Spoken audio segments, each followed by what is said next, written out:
My name's Mike Yershon, and I was born in St Neots during the war. My mum was evacuated, and we then came back when I was about 6 weeks to the Commercial Road in Stepney, and I lived there until the age of 17, when my mum and dad then bought a house in Newbury Park. I lived in Commercial Road, number 318 to be specific, which is probably worth a fortune now, but they paid rent and we were in a basement and the ground floor. I slept with my grandparents in our house that was rented. My youngest brother slept with my parents, and my middle brother slept also with me and my grandparents, and we just accepted that as part of life. And that was a great improvement on the previous generation where 4, 5, 6 slept in a bed. My parents were second generation immigrants. My maternal grandparents came from Lithuania and Russia respectively, and my dad's parents both came from Lithuania towards the end of the 19th century. Well, my dad was in rags and had a small shop from his father that used to be the collection point for all the rag and bone men, and then my dad would bale it up and sell it on to the mills for recycling. And my mother was a ladies' wear salesman, so just very ordinary jobs. I never felt threatened or uncomfortable, and it was my manor. So I knew every street like the back of my hand, and in fact it's very similar. Where I lived has not been gentrified, so the shops are mainly still there. They may be different owners. There was a big shop called Winebones, a furniture shop opposite, and it was quite amazing because this 360 degrees of the buildings that were standing were the only ones that weren't hit by bombs, and quite how they weren't demolished by bombs where everywhere else around us were is amazing. But I never realised that at the time. It just used to play in the bombed ruins. I went in 1956 when I was 14. I went to Brady because Victoria Boys Club, which was in Fordham Street, where I joined at the age of 8, closed down and moved to Stamford Hill.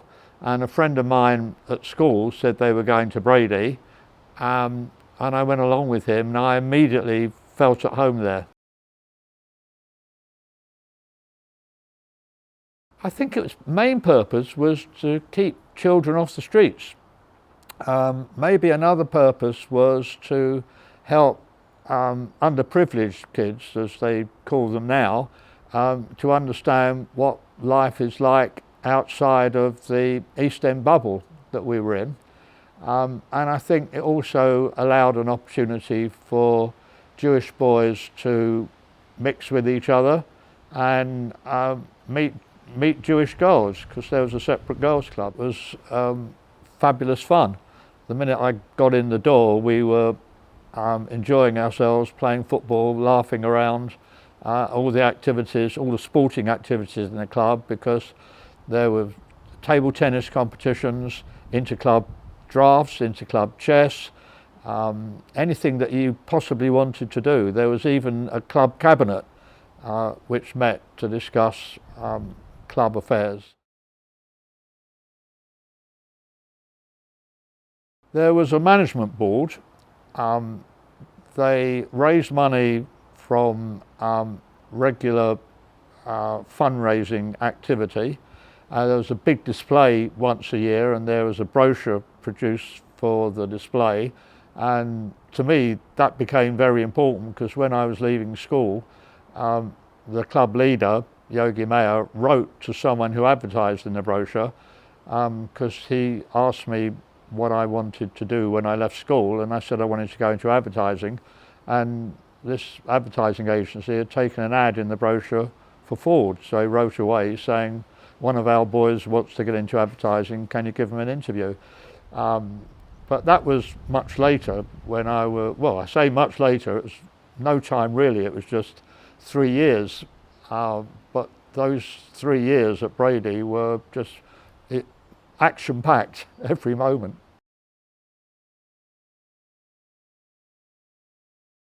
The favourite activity was football. We had a gym in the basement, which was very small, but we managed to play five-a-side, and there was football training all through the week. And then we played football on a Sunday at Hackney Marshes or the Elms, and we had a very successful football team, and I made lifelong friends. The thing that comes to mind when I went up on a prize day to receive the Sportsman of the Year award, and I hadn't realised it, but I apparently had taken part in every sporting activity that there was, including cricket, football, drafts, boxing, chess, table tennis. There's an amazing range of sporting activities organised within the Association of Jewish Youth, which was all the Jewish youth clubs, of which there were quite a lot. There were probably about 30 or 40 organised in different divisions for football, and there were athletics competitions, and I represented the club in athletics as well. So there's a tremendous range of activities, but that was sport. There were also other activities. There were the Brady Ramblers, where boys, it was a folk group run through the club, and they gave performances at the Albert Hall, for example. One of the club managers, a guy called Frank Austin, had a box at the Albert Hall, and he would take Brady boys to that box, so it was an amazing experience for someone as quotes, underprivileged as we were, although we never realised we were underprivileged. And it wasn't until I took a girl out who lived in Golders Green, who I'd met at some function or other, and we went back to her house, and she had a bathroom and hot running water. We didn't have any of that. And there was a notice board at the club where activities were put, and it said that there was a weekend for the under-14s taking place in a few weeks' time, and if you wanted to go, I think it was 5 shillings, and you met at Whitechapel Station, got the train to Knockholt, and then walked from Knockholt to the house in Kent, which is what I did. Put my name down and arrived, and Skeet is it's absolutely embedded in my memory, because they were almost the greatest days I've ever experienced. We would have supper, there would be a general sing-song, there would be an activity on the following morning through the afternoon, where each room had to produce an impromptu sketch entertaining the rest of the boys there, and there would be about 40 to 60 boys, and so being in that room, having to start with a blank sheet of paper, made me realise how difficult it was to be creative, and that's really stood me in good stead all through my life, as in my career in advertising. So you entertain the boys with maybe a 10-minute sketch, and then everyone else would do their activity. So that kind of took care of Saturday evening, and then now and again you'd go on a walk, and sometimes you got lost, and then the Sunday you'd get prepared to go home, and the whole weekend had flown by, and again Skeet was where you actually made your lifelong friends. It was an amazing house. The house is actually 400 plus years old and has tremendous character, and we still go down there today, and all the memories are conjured up. It's within 4 acres of ground. It's owned by a charity, the Jewish Youth Fund. It's now being developed in a different way, but the memories of Skeet are still there for us. Before Skeet, I had no access to the countryside. I would never see green areas, so I wouldn't know what the countryside was like. We didn't go on holiday to the countryside. My mum and dad did take us on holiday, but it was to a guest house by a beach, say Margate or Cliftonville or Westgate on the south coast. So Skeet is the only experience of the countryside, and I always remember, and still now, as I drive down and come off the main road and on the country road to Skeet, it's just the most amazing feeling. Camp was a massive part of the club. There were probably a few hundred boys that went for 10 days to the Isle of Wight, and the advance party had to put up all the tents, and I became involved with the advance party once I got into the seniors at the club. There were activities all of the time.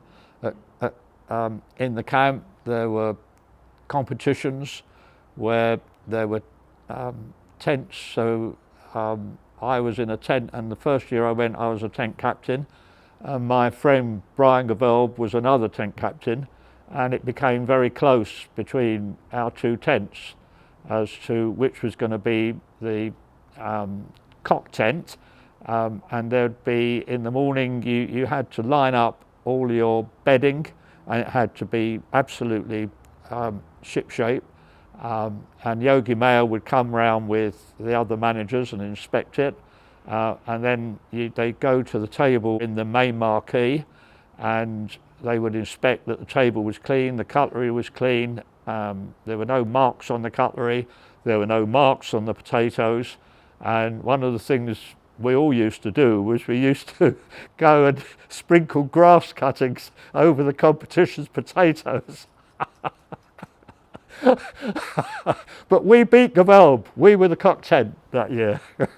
So the tremendous camaraderie, and there were competitions. There was a game called deck tennis, which I've never seen played outside of Brady, but it I think evolved from the Navy, where you played on deck with a net, and you played singles and doubles, and there were deck tennis competitions, and then there'd be football competitions where the juniors would play the seniors,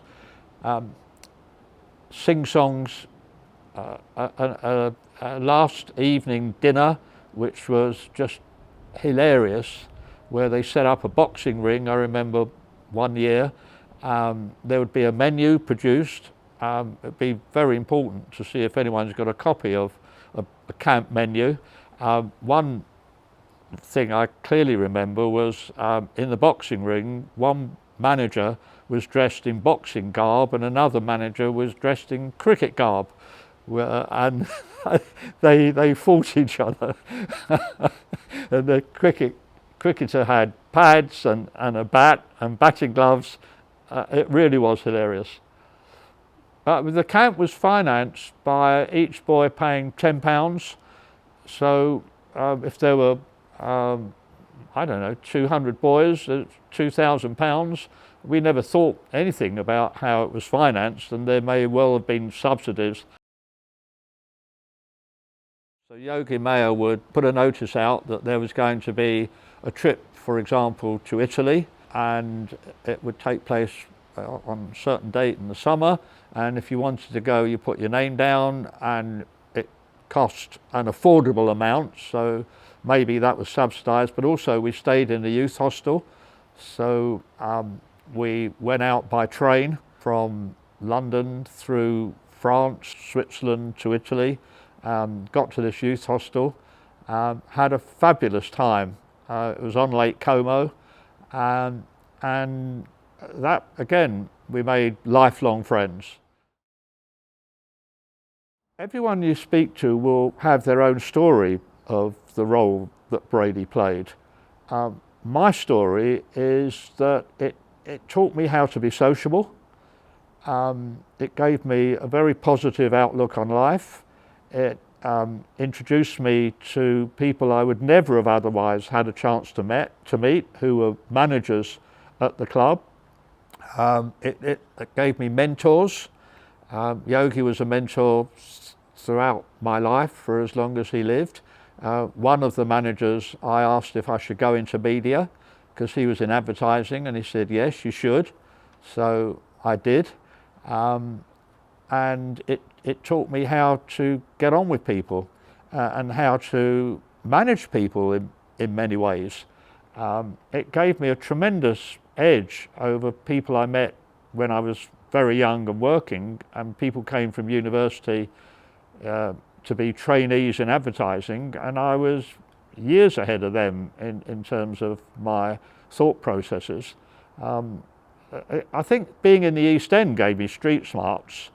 So again, everyone in the East End would have that, and everyone who are my contemporaries have made very happy lives for themselves.